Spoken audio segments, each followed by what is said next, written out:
Jusqu'à 9 h, Good Morning Business. On est toujours en direct du Matmut Stadium de Gerland depuis Lyon et la région Rhône-Alpes pour vous présenter toute la matinée de belles entreprises lyonnaises. On va continuer, on va parler sport puisqu'on est sur un terrain de rugby, on va parler raquettes de tennis, on va parler fromage aussi. Mais oui, il y a l'agroalimentaire très présent en région Rhône-Alpes. On va parler mobilier de jardin, c'est le moment. En plus, il fait très beau, Laure Closier. Les entrepreneurs sont déjà en train de discuter. C'est ça aussi, Good Morning Business. C'est une sorte de grand café de l'entreprise et des entrepreneurs. Bonjour à tous les trois. Éric Babola, président de Babola. Vous faites des raquettes de tennis et des paddles. On va en parler dans un instant. Olivier Attimon, DG d'Entremont et de Sodial Fromage. Ça, c'est facile. C'est écrit dans le nom. C'est ce que vous faites. Et puis Bernard Rabier, PDG de Fermob. Fermob, c'est les mobiliers de jardin haut de gamme et design qu'on veut tous, en fait, mais qui sont un peu chers quand même. On va en parler ensemble également. Tous les trois, on va faire le lien entre vos trois business. Le lien, c'est Lyon. Vous êtes tous les trois très implantés dans la région. Éric Babola, je commence par vous. Chiffre d'affaires de 145 millions d'euros. Vous faites des raquettes de tennis et des balles made in France, made in Lyon. Oui, l'entreprise, c'est une entreprise familiale qui est basée à Lyon, qui a inventé le cordage pour raquettes de tennis en 1875, au moment où les règles du tennis ont été établies. 2 ans avant le premier Wimbledon, c'est vous dire à quel point c'est ancien. Ouais. Et donc, tous nos produits sont conçus et développés depuis Lyon. Certains sont fabriqués en région lyonnaise, certains à d'autres endroits de la planète, là où les savoir-faire correspondent à nos besoins. C'est-à-dire la Chine. C'est-à-dire l'Asie du Sud-Est, Chine, Vietnam, Thaïlande, mais aussi Rhône-Alpes, la Bretagne, le Doubs. Donc on est là où il y a le meilleur pour nos clients, puisque Babola, c'est une entreprise qui est présente dans 150 pays dans le monde, Ouais. ce qui nous permet de voir les tendances de nos sports et des sports de raquettes. Notre spécialité, c'est le tennis, le badminton et le paddle. Et pour ça, il faut avoir des savoir-faire qui sont qui sont le meilleur. Donc le composite pour les raquettes de tennis, par exemple, c'est Taïwan et la Chine. Ouais. Les boyaux naturels pour nos cordages, c'est la Bretagne. Les cordages synthétiques, c'est à Lyon. Donc on est un petit peu partout. Alors on va faire plaisir à Laure, puisque Laure va parler de Made in France aussi avec le président de Fermob, Bernard Rabier. Pour le coup, effectivement, du mobilier, c'était quand même un sacré pari. En plus, ça marche très bien. Beau et fabriqué en France. Et oui, quand j'ai recréé et transformé cet atelier artisanal, il y a une trentaine d'années, je cochais toutes les cases de ce qui n'allait pas réussir. C'est vrai. De l'industrie en France sur un matériau traditionnel. Et puis l'histoire s'est bien passée. Nous revendiquons notre statut de fabricant. Je suis convaincu que la France est un des pays sur le podium de la productivité au niveau mondial, mieux que les Japonais, mieux que les Allemands, mieux que les Américains. C'est rare d'entendre ça quand même. Hein. Si, ça n'a rien à voir. Productivité. Ça n'a rien à voir avec le coût du travail, Non. qui est un autre sujet. En productivité, on n'est pas mauvais, même si les 3 dernières années ont quand même perturbé un peu partout les comportements. Et donc, nous sommes heureux d'être un fabricant originaire de l'Ain. Nous avons toujours notre usine principale, une autre usine dans la Drôme et une autre usine à proximité de Mâcon. Et je dirais que 85% de la valeur ajoutée de l'entreprise est créée, produite en France. Vous venez de dire qu'au cours des 3 dernières années, les comportements, les choses avaient été un peu perturbées. Vous parlez quoi? Des ruptures d'approvisionnement? Vous parlez des comportements, des subventions, par exemple américaines ou asiatiques? Alors, je ne parle pas des subventions, même si l'IRA est une sorte d'épée de Damoclès pour l'Europe. Je ne parle pas des ruptures de matières premières, nous les avons tous subies, et puis notre rôle, c'est de les surmonter.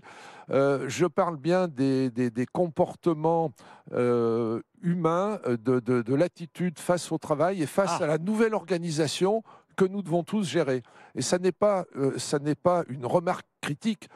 Nous avons à prendre en compte une nouvelle réalité. Vous voulez dire que vraiment les gens, les salariés, ont changé leur rapport au travail? Parce qu'on a cru à un moment donné que c'était provisoire tout ça, qu'au fond le télétravail, le fait de vouloir habiter à la campagne, tout ça était transitoire, vous ne croyez pas? Derrière les transitions provoquées par le Covid, il y a des phénomènes de longue durée que nous devons prendre en compte. On est à chaud dans cette situation, donc on a encore peu de recul pour les analyser. Mais oui, je crois que durablement, le rapport au travail va évoluer. Ça n'est pas forcément un problème. Ouais. Ça n'est pas un problème. Notre rôle de chef d'entreprise, de toute façon, c'est de s'adapter aux nouvelles situations. En général, on sait faire. Olivier Attimon, je vous vois acquiescer à côté. Entremont, 75 ans que ça a produit du fromage. Vous aussi, voyez des bouleversements dans l'organisation du travail chez vous?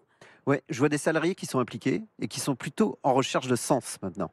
Et effectivement, Entremont, qui appartient à ces éleveurs, puisque c'est un groupe coopératif de Sodial, nos salariés viennent chez nous parce qu'ils y trouvent du sens. Et ils trouvent parfois que c'est plus intéressant de travailler pour des éleveurs qui appartiennent, qui sont propriétaires quelque part d'Entremont, que de travailler par exemple pour un fonds financier. Donc cette quête de sens, au-delà des habitudes et des façons de travailler qui ont évolué, est très importante chez les salariés d'aujourd'hui. Alors évidemment, pour Entremont et pour Sodial, une grande présence en Rhône-Alpes, c'est quand même la région du fromage. L'autre région terre du de fromage, Ouais, notamment avec évidemment toutes les appellations AOP que sont le Cantal, le Bleu d'Auvergne ou la Fourme d'Ambert par exemple.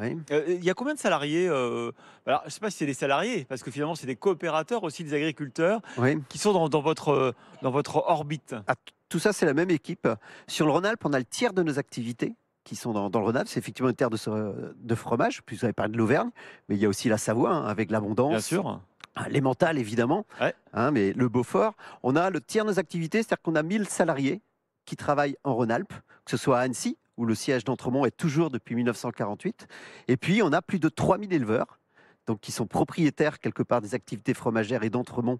Donc, 3000 éleveurs qui fournissent tout leur lait à Sodial Fromage et à Entremont.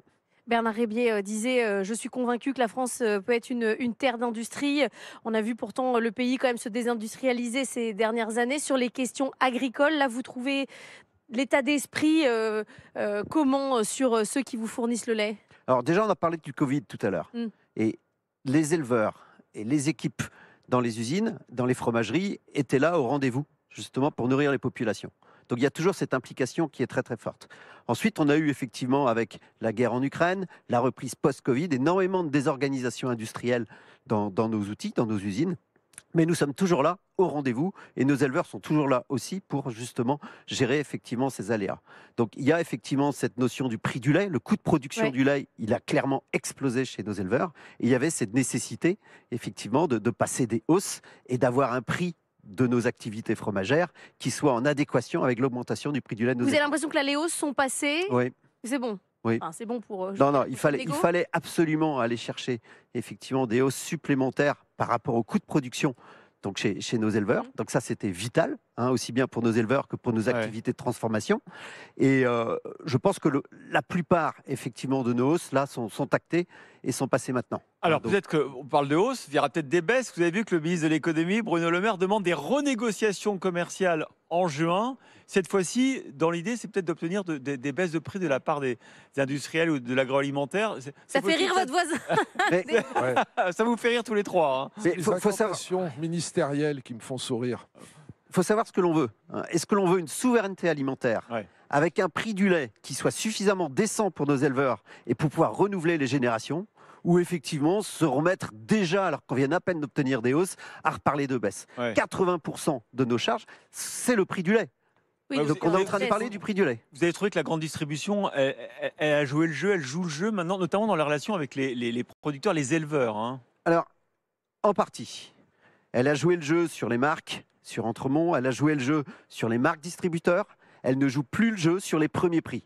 Déjà, elle est en train de se réouvrir à des importations, Union européenne ou autres, sur des produits. Donc, entre un discours vertueux que j'entends sur votre plateau de temps en temps de la part de la grande distribution et la réalité, il y a quand même parfois un bémol. On ne reçoit que des gentils. En général, tout le monde participe. C'est ça, c'est pas facile de faire le tri. Éric Babola, vous, par exemple, est-ce que vous avez augmenté vos prix ?